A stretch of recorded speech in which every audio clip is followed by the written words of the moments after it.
Okay.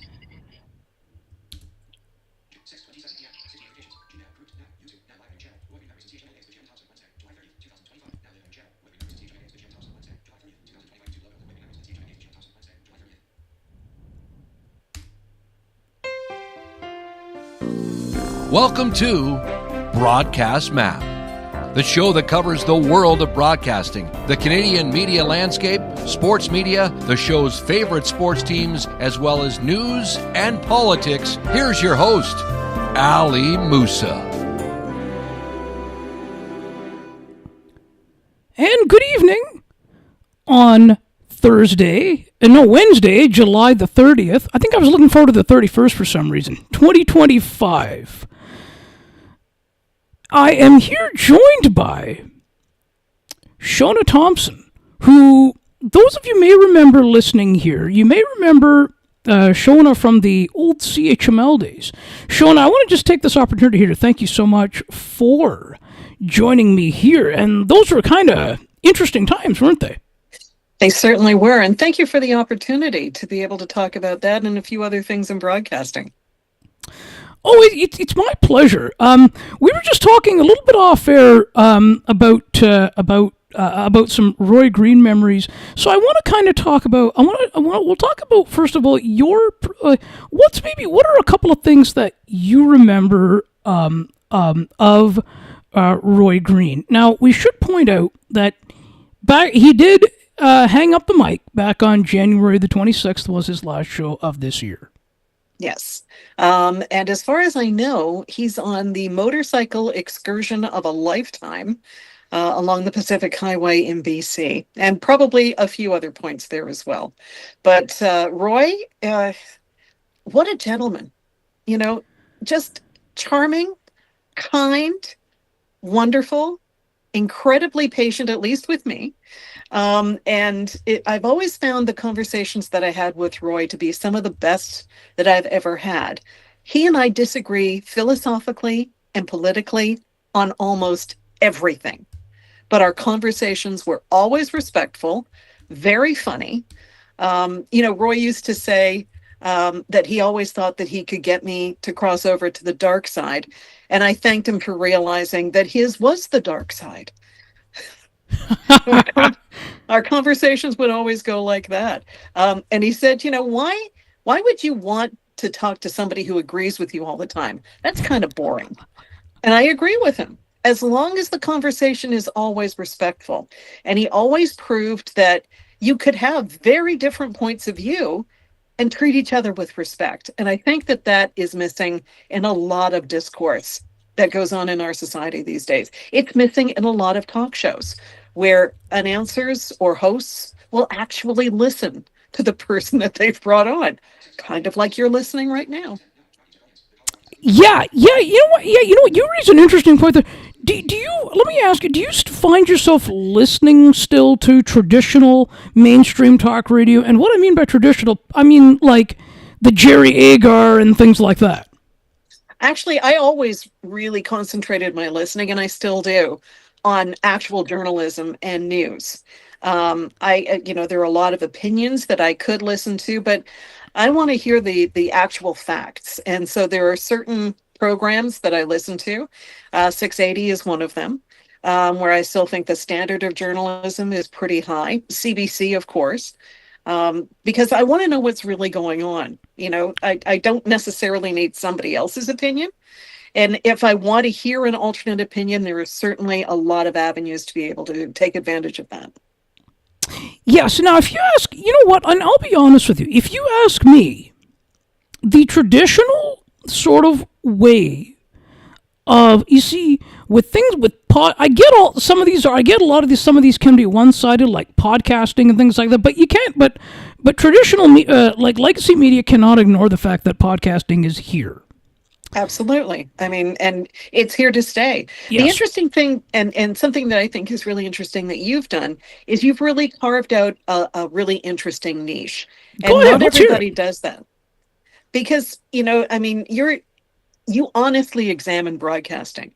And I don't think you come into it with a lot of preconceived notions, even though you're very experienced now. You've talked to almost everybody. But you allow people to express themselves, and sometimes, as I said before, that could be missing. A lot of hosts will have their point of view, and they come at it not from a place of curiosity, but from a place of ego. And I don't get the sense that you do that. No, you know what, I enjoy, as you can tell, the listening angle. Yes. And that doesn't always happen. No, Sometimes the listening angle is a host wanting to listen to their own voice. yes, yeah, exactly, yep. And I think too, right? See, so like, I'm not a fan of the traditional talk radio side anymore. Now, there are people who are still able to do it right in the form that they do it. And an example of that now is Bill Kelly, who does that totally right with it, like who not right, but who does it, and it's good to see him still doing his thing in podcast form. Absolutely. It was very sad that Bill's show went off the air a year before CHML actually did. Yes, yeah, and I think you were in the building at the time when he signed up for his last show. You're right. You have done your research. Bill and I are friends. Bill's wife and I are very good friends. And so I was so glad that he decided to shift over to podcasting, because I think his political point of view, I never got the sense that he forced it on people, but that he had it. And I'm really glad that his balanced approach to talking to someone and exploring different issues is continuing on. And but I mean, I think ultimately his sort of, but I mean, I feel like the thing that I sort of appreciated there, that was that he was already sort of prepared, in a sense that if that day, or that when that I should say when that day were to come, or when this case came, that I'm going to do a podcast. Well, I mean, it was sort of a natural progression for him, I suppose. And it's great that he has the opportunity to be able to do that. Yeah, and also someone else that was a part of that, for part of CHML for years, was Jeff Story. Yes, I mean, Jeff started at CHML just before I did. In fact, I remember I was working at a different station in Hamilton the very first time that I met Jeff. And so when I started in the newsroom, he and I were colleagues, because it was Paul Tipple who actually hired me. And Jeff and I eventually became co-workers, and then he became the boss. Yeah, that was like that. That's a sort of, that's kind of interesting as to how that sort of kind of went about, isn't it? Because I think and I mean, is it fair to say, and anybody's definition of stable could be different, but do you feel though that during his time at CHML, that he certainly did his best to keep things stable in the best way that he could? You know what? I don't think that in terms of middle to upper management, there was any better evangelist for CHML than Jeff Story. And I mean that in terms of advocating for the station in the community, being on the forefront of a number of different community events, and being sure that CHML was in the mix in terms of leadership in the city, but also within Chorus Entertainment. I mean, he believed in the station so much, and in what the station could do and what the station could be. And he always wanted to make sure that we had the opportunity to be right at the very center of Hamilton. Well, and I think that's interesting, because he believed in the product, and like, one thing was though that, like, maybe you can speak to it now. I don't know if you remember, but there was a time. Well, there was a time where, I think it was around the time where Bob Bertina left, where where CHML adopted the all news mornings and afternoons format. Now, that wasn't something that Chorus kind of was really known for. And I don't, and how was it able to work there? You know, That's interesting, because it's interesting. Well, it is interesting. And I think in some ways, maybe they were trying to experiment with the format and we're using CHML in order to do that. I'm not sure. I wasn't in the room for those discussions. But Ellie, to be perfectly honest with you, there was a lot in that period of time that was kind of a blur for me because personally, my parents died within 13 months of each other between 2009 and 2010. The Mm-hmm. week my father died, my husband almost died in hospital. He has been battling Crohn's disease for most of his life. And the day that Bob retired on the air was the day of my father's funeral. Uh-huh. And I had to be there for at least part of that show. Bob and I worked together for 12 years as a morning show team. So to not be there for his last show and also for him to be signing off after almost 50 years of broadcasting, there was no way that I couldn't be there.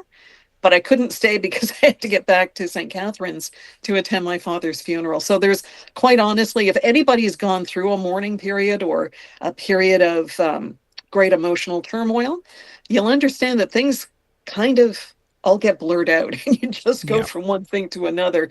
And so I was just really grateful to still have a job because Mm-hmm. there are, as you may have heard in other discussions, it isn't always that a morning show team survives that kind of major transition. But No. because I had so much background and experience in terms of news and in being a newsreader, I was able to kind of fit into that mold.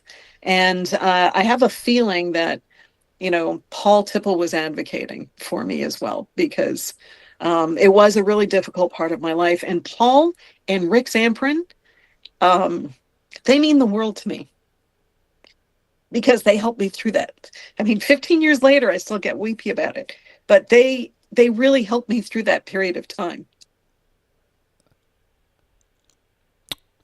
Yeah. I could only imagine. You know. Yeah. No. And Rick's been on a couple days. He's a big sports guy too. Oh, yeah. Rick is just, what I always liked about him doing the morning show is what you hear is what you get. Yeah. That is Rick Zamprin. He's the guy you could sit down, have a coffee, maybe a beer with, and talk about almost anything under the sun. And he is genuinely as affable as you would hear him on the air or as you see him now on CH Morning Live. And of course, part of the Ticats audio network as well. Yes. And, I was so thrilled. Everybody was thrilled when we heard that he was going to be able to do both of those things. I mean, it's like the dream combination, I mean, everything that he loves, he gets to do. And I'm Yeah. just so thrilled for him. Yeah, and that's it, right? And then, of course, I mean, a few years prior to the station shutting down, then it went back to that. It went back to, of course, you just made a reference to Rick Zamprin doing, was actually the host of that new morning show, which I think was called Good Morning Hamilton. It was. Yep. How did that sort of come about? Were they just, I think, it sounds like to me that they were sort of looking to transition away from the all news mornings format. Yeah, they were. And, again, wasn't in the room for the conversations, but I know that trying to do as intensive a news program as what we call a news wheel. So that was, news from 5 until 9. And it was Paul Tipple and I reading story for story. Trying to do that requires a lot of personnel because you need the reporters to be able to go out and get the local stories so that Paul and I can read them on the air. And it is kind of like drinking out of a fire hose on most mornings. And then when you put in to the mix, any breaking news that's happening, well, that just ramps it up even more because it would be just Paul, Rick, and I in the newsroom or on air trying to make sure that we're getting the latest and most accurate information out to Hamiltonians about whatever situation was going on, whether it was a fire situation, where there would be traffic impacts and people are wondering how bad that situation is going to be. There was one morning where there was a home invasion, shooting, and a kidnapping that resulted in a death. And so that was unfolding over the course of the whole morning. But if you're a news person, those are the days that really get the adrenaline going, and you know that you're doing something really vital and really important for Hamilton. Um, Paul and I were on the air as the news team when the Japanese earthquake happened. And then, of course, there was the tsunami with Fukushima. That comes to mind now because of what just happened off the coast of Russia with an 8.8 magnitude Right. earthquake Yeah. just yesterday. So, that's sort of fresh in my mind. Yeah. Yeah. Yeah, and I feel like that's kind of like it as well. Like I think when it's a very like unless you're, and especially because I think because chorus really wasn't really known for that format, I think it made sense to kind of move away from it. Well, it's, if you're going to, like I said, if you're going to do it, it has to be labor intensive. You need reporters, Hmm. you need anchors, you need backups for those anchors because, we take vacation time every once in a while. Oh yeah. So it's very labor intensive, and that is really, really expensive. And if you're not going to be able to put that investment in, then really you can't do the format because you're putting way too much pressure on people to, continue to be able to deliver at a really high level, and to go through those high pressure situations when there's breaking news and something's unfolding. But I think it was the right move to have the all news format continue through most of COVID, because getting accurate information on the air. And there were so many things that were happening. Like, I got to go on the air and break into programming and announce that the province of Ontario was shutting down. Those were crucial moments, and having that ability to be able to be on the air and cut in with the latest information was really important during COVID. Yeah, and that's I think, yeah, in those situations I think it's sort of it's very important to be able to get accurate information out there, and that's always been the important thing. I always consider that the importance. Absolutely. I mean, just not getting too much into the weeds and into the background of how news is constructed. But I want to say it was 2017 when there was the shooting that took place on Parliament Hill, and two soldiers who were doing an honor guard at the war memorial were shot. One was killed, one was seriously injured, and then the gunman went over to the Parliament buildings. Well, we knew pretty early on in watching some of the coverage in the newsroom that those two soldiers were actually with the Argyll and Sutherland Highlanders because we recognized the kilt. We saw the tartan. And so, you can't just go on the air and say that, even though you're 98% sure. You have to get confirmation from the Argyll and Sutherland Highlanders, or some other authority, because I can't just go on the air and say something like that as a journalist. I have to get verification for everything that we say. We also had heard some reports that there was a second gunman at one point, but we can't get verification. We asked what the source was. We were told it was not a reliable source, so we're not going with that information. So making sure that you are not just first, but that you're right first is the important thing. And of course, in today's social, and I'm going to follow that up with like in today's sort of social media world, with X kind of being the first place people kind of, where it's still, no matter what people say about it, but it's still this place that the first place that news breaks. How do we still ensure that journalism, to keep journalism relevant, alive? How do we do that in today's world of getting it right, or at least trying to? Yeah, you've got to. I mean, I would use X as a source, but in a very limited capacity. I would follow things like the Hamilton Fire Department until they got hacked. I would follow the Hamilton Police news feed, but those were only starting points. So it would be a lead on a story, but you again have to get verification.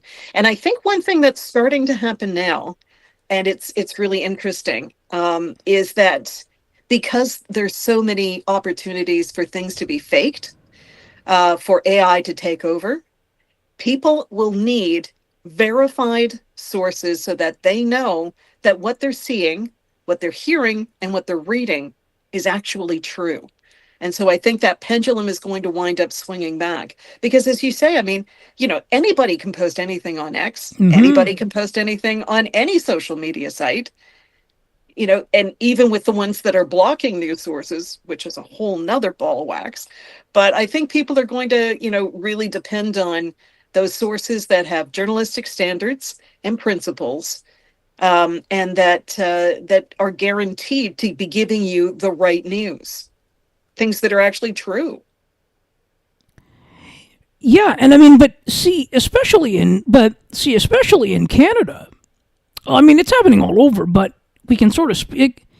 You're seeing a lot. See, you're seeing a lot of these credible sources shutting down. You're seeing newspaper outlets shutting down, downsizing. You've seen radio stations close down, some TV stations close down. Where is that? Of course, it can't change now because it's already at a point where it's at. So Well, how do we? So what's maybe so? Where does the the verified from the verified source? Where and how? Where does it make its way back? Well, I think it's going to be a gradual return. It's going to take much longer than it took for there to be a collapse of the funding for journalism, a collapse of the infrastructure for journalism. But I think eventually the pendulum is going to swing back, as I said, because eventually and slowly people are going to start migrating to the websites that are verified. So things like CBC, Global News, the Globe and Mail, the Toronto Star, those sites are actually going to start to grow subscribers and grow clicks, if you will, for lack of a better term. And once that happens, then you're going to start to see the advertising come back as well.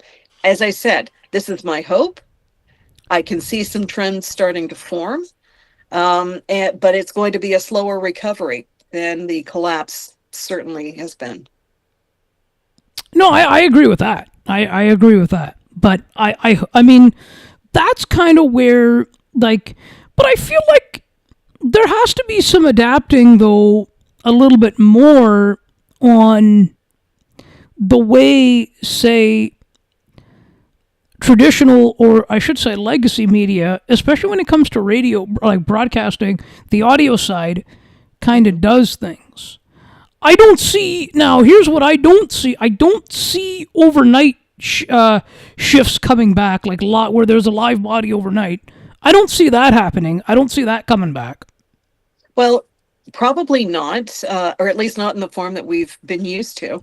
Because again, you've got to have bodies in there, and bodies cost money. Yeah. So if there isn't the audience base for it at that time, then yeah, probably that part of it isn't going to survive. But I mean, one of the big problems is in broadcasting in general that for years now we haven't really had, and sorry to use a sports analogy, but we haven't had a farm system to really grow the talent. You need those people doing overnight shifts, starting out being nervous as all get out. The mouth is dry. I mean, my very first time on the air, I swear, all the blood drained out of my skin, and you could see every vein, every artery. And I'm a particularly pale person, so that's not a good look. But you need to get that practice in. You need people who are up in remote communities who were there for one winter and they realize I'm either going to get really good at this or I'm just getting out. So some of them get pretty good and they get hired by Southern Canadian radio stations. But we really need that kind of apprenticeship, if you will, so that you go on the air, you make mistakes in a smaller market overnight when nobody hears them, and then you gradually get better and hopefully get a better job. Yeah, and I mean, but those opportunities, are also fewer and far between now. That is absolutely true. I mean, I've also been a part-time instructor at Mohawk College in the broadcasting program there. And, it used to be when I started part-time teaching, almost every student would have a job before graduation. Now one, maybe two will. And so it becomes more of a struggle for those students to find those first opportunities. There are still some out there, but you have to get really good really quick in order to secure some of those positions. Yeah, and I mean a lot of these, and a lot of the broadcasting programs, journalism programs, are shutting down, Yep, I was a and they victim of have. that as well. Like within, what was it, 3 months, I'd lost the job at CHML, and I was told that the broadcasting and journalism programs were being phased out. I still teach one or two students through Mohawk. So basically it's called teaching them out. So there are one or two students in each class. And it's like 15 minutes on a Saturday sort of thing. But yeah, I mean, it's a shame that that kind of instruction isn't going to be had. Now, although you are out of the industry now, but do you still feel the same enthusiasm that you once did for the industry? Oh, for sure. I mean, the big thing, and I think something that broadcasting corporations have really missed and they don't understand. The best thing about radio is being local. If you've got somebody who's voice tracking in 5 different markets, in 5 different time And you zones, see that a 5 different lot. provinces, you see it all the time. But they're not really going to tell you what's going on in that city because they're not there. They don't know. They're not living it. They're not driving on those streets. They're not talking to the people in that community. And I think that there's a real loss of that local connection. That's always been the best thing about radio. I used to tell my students, I would ask them at the beginning of the year, who do you listen to? And some would say Howard Stern, Joe Rogan. And I said, they're never going to tell you if there is a snowstorm that shuts down this college. It's just never going to happen. But I will. Yes, yeah. And here's and that's kind of one of the other sides as well. Like, while it's fine to listen to them, but you're not going to get the information. Every morning I always turn on the news every morning here. I always turn, because I want to know. Well, the past couple of days I've actually been kind of listening to some, because I want to know what's going on with the as it is MLB trade deadline day coming up tomorrow. I want to know what's going on there. So, but not to say I haven't been listening and paying attention, because I have been. Because every morning I've had this. I want to know what's going on when I get up. Oh, of course. I mean, I do the same thing. I get to see my friend Rick every morning and Yes, find out what's going on in and around Hamilton.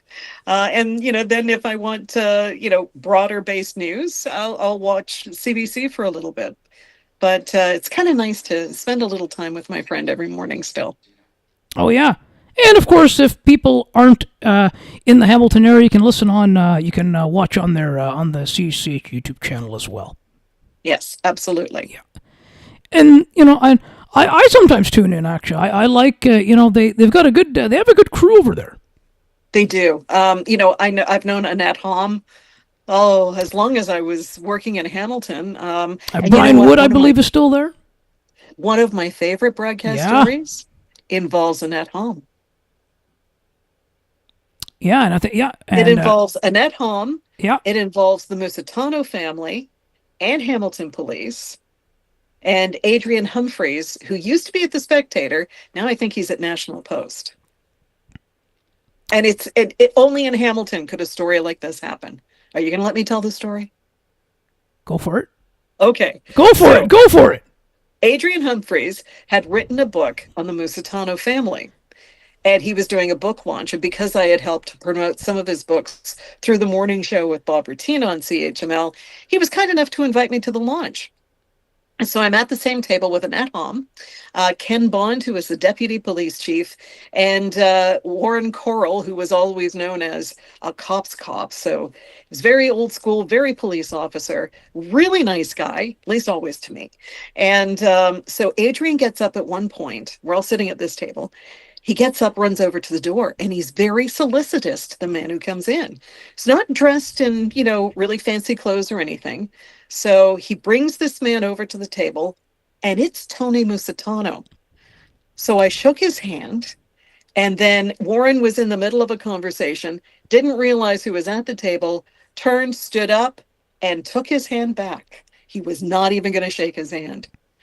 And so Annette and I are kind of wide-eyed and looking at each other. And then later on in the evening, because we were both doing morning shows, we kind of had to leave early. So we're out on the sidewalk. And on the sidewalk talking, 2 members of the media, 2 members of the Hamilton Police Department, and Tony Musitano. And at one point, it was something about who had to pay for the book and who got it for free. And then Musitano and Warren Corral start squaring off against each other because Warren had used 4-letter word. And Musitano said, "You don't talk that way in front of ladies." And Warren squares off against him and said, "You don't tell me how to behave. I know these women better than you do." And Annette and I are like, "Oh my goodness, what's happening?" So we very quickly excused ourselves. We actually parked near each other at a nearby parking lot. And on the way over to our cars, I remember saying to her, "Where else but in Hamilton would you have the media, the police, and the mafia all in conversation on a sidewalk? I don't think it would happen anywhere else." Wow, that's a very powerful, interesting story there. It is. It's one of my favorite memories. Yeah. And Brian Wood, I believe, is still part of that morning live team. Yes, he is. And Brian used to work at our radio station. That's right. Yep. On Y, I think it was still Y95 at the time, and also at CHML. Smoothest broadcaster. I mean, smooth like silk. Nothing ever gets him, upset or, he never, he's unflappable. He will always find a very gracious way in or out of any situation. Yeah, I think if I, I was a long time. I have to be honest. I was a long time. I was a long time listener of CHML. I was a long time listener, and I think it was, if I remember. I mean, I believe at one point it was Brian Wood and Mary Ellen Benninger that did the afternoon show. Yes, you have an excellent memory. Mary Ellen Benninger was also, and she still is, the wife of Alan Cross. Oh, really? Yes. Wow. It's all, we're all married to each other. I'm married. I don't know how long you listen to CHML, but you might remember the name Ted Colbert. Gorgeous voice. Well, he's my husband. Oh, wow. And actually, we're about to celebrate 23 years of marriage. Congratulations. Thank you. Oh, no, thank you. And it's my pleasure. And you know what, though, too? I feel like that, it's kind of interesting, though, how these sort of things kind of happen. And Ted Michaels was part of the lineup as well. Yes. Oh, yeah. Ted worked at the station for a very long time. I think there was a little gap in the middle there. But, and his ability to call the games for McMaster. Oh, yeah, that's right, too. Mm-hmm. He was involved in those broadcasts as well. I don't know. I don't think he's doing any podcasting. I know he was doing like a health and wellness thing at one point. Yes, I think he's still doing some freelance work in that area, but I'm not really sure, to be honest with you. I haven't seen any posts lately, so. Yeah, I don't think he's active on social media or anything. Oh, I think he is. Is he? Is he? Yep, Facebook and Instagram as well, I think. Oh, okay. There you go. Well, yeah.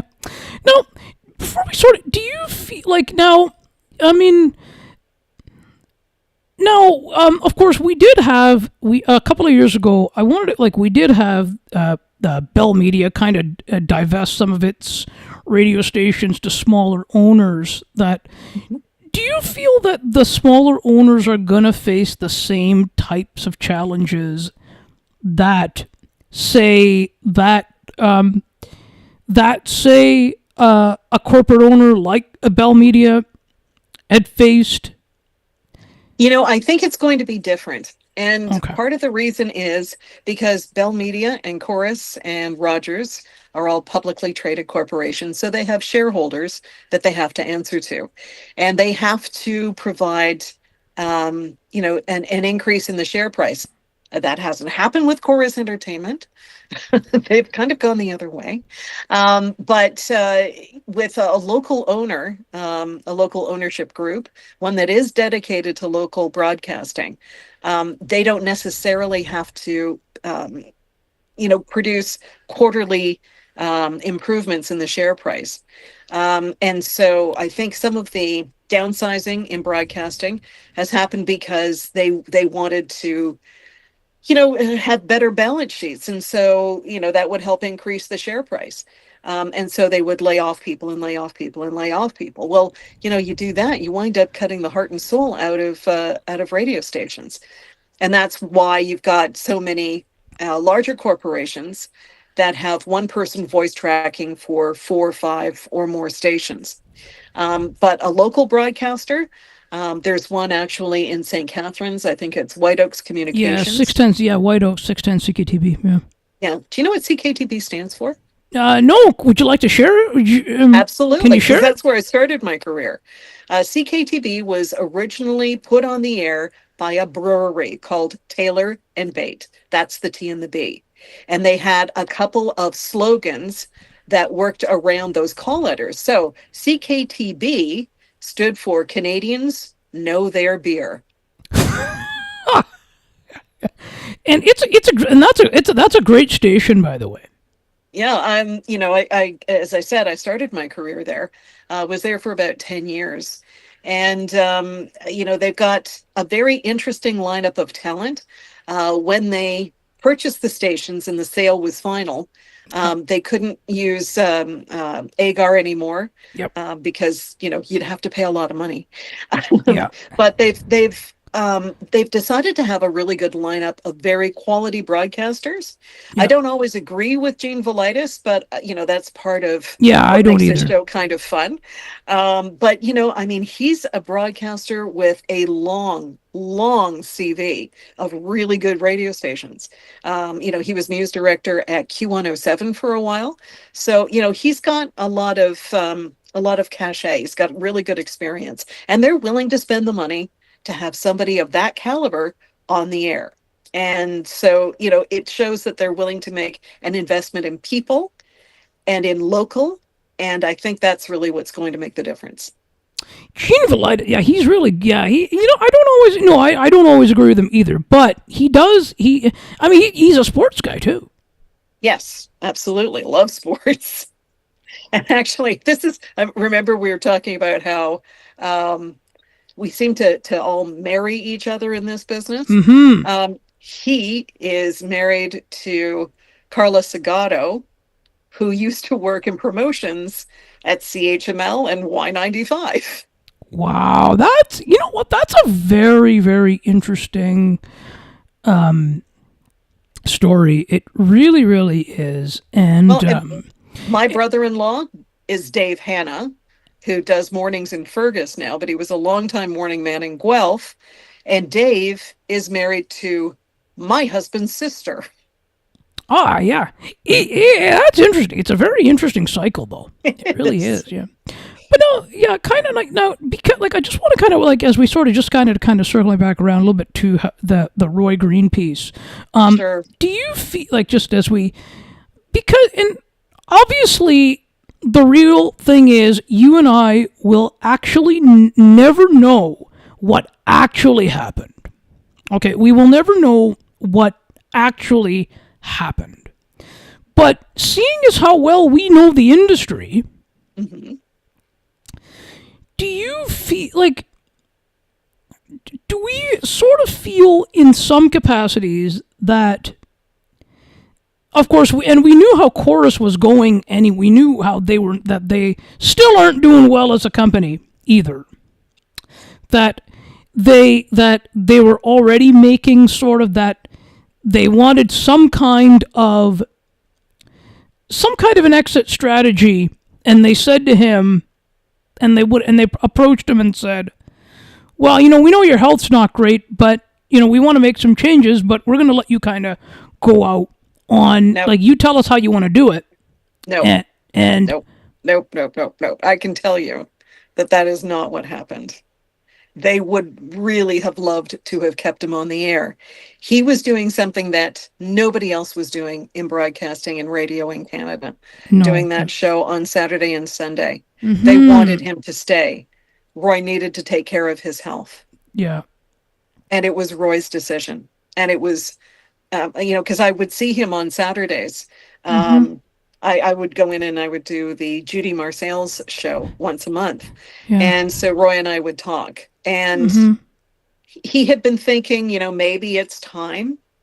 And then, of course, he had some health challenges that he really needed to take care of. And there are some things that he wanted to do. So he was taking the opportunity to do them. So it was Roy's decision entirely. Okay, no. And you know what? And that's good that honestly, that's good that he was able to make that decision. Yes. Because that also rarely happens today in broadcasting. That is true. In fact, Chorus used to have a bit of a joke gift. If you actually got to retire, they would give you a framed shadow box that said, well, you've made it into the Broadcasting Hall of Fame because you got to retire on your own terms. That is how rare it is. But wasn't he, like, when CHML kind of shut down, was he, like, of course he was there for like about six months longer. Was he doing it mainly from home after that point? I believe he was at home. Of course, he would have had the option available to go to the studios at 640 in Toronto at Chorus Key and do the show from there. But I believe he was broadcasting from home because, of course, so many shows were doing that all through COVID. Bill Kelly was broadcasting from home. Scott Thompson was. And in fact, up until the day Scott Thompson was no longer on the air with us that day, almost exactly a year ago, August 14th, 2024. Scott Thompson was broadcasting from home. Yeah, I think he was let go at this along the same time that it shut down and I think everything happened at the same time. Yep, it did. I was actually in Ohio visiting family, and Paul Tippler and I had several discussions over what we thought might happen. Really didn't think that they were going to turn off the transmitter of a 97-year-old radio station. But we had agreed, because I was on vacation first and then he was going to go on vacation, that whatever happened, we would make sure the other person knew. And so I got a text on that Wednesday and Paul said, you had better call me quick. And he let me know. So I wasn't even in Canada when it actually happened. I got a call from Judy Marsailles in the afternoon when I was still in the Ohio area. And she said, what happened? I got in my car and I can't hear anything. So I had to tell her. Wow, that's just, it's kind of, honestly, it's kind of sad how it happened, but we, but you know what, we're here and we had, and that's a good thing. Mm-hmm. But it's led to so many other opportunities for people in our newsroom, and seeing where people have landed and how they've been able to use their skills in other jobs and other capacities. I mean, Dave Woodard is working for the Canadian Press as an audio supervisor. Rick Zamprin, as you know, is on the morning show at CH Morning Live and is doing the audio broadcast for the Ticats. Lisa Pilecki is working with McMaster University and doing a great job telling stories there. So, everybody seems to have finally found a niche. Scott Thompson, I'm not sure what he's kind of... I think he decided to retire.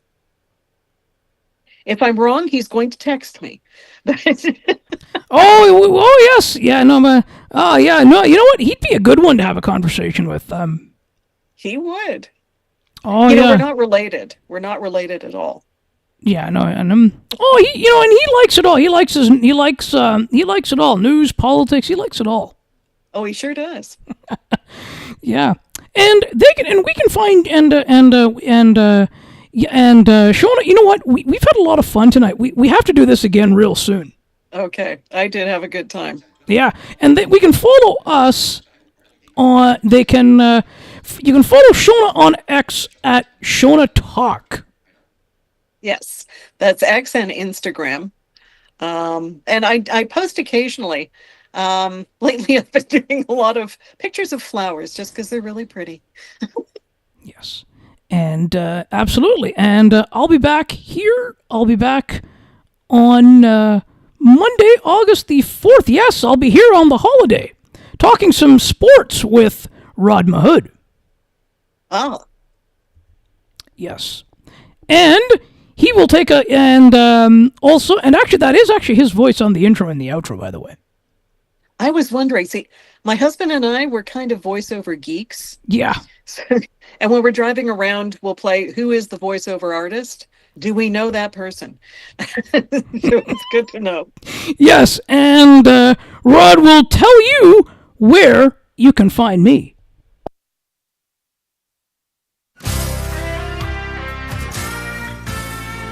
Thank you so much for listening and or watching Broadcast Map. To learn more about the show, please visit broadcastmap.ca. While you're there, subscribe to the newsletter so you never miss an update. Besides, it's free. Enter your email address and hit subscribe right on the homepage and at the bottom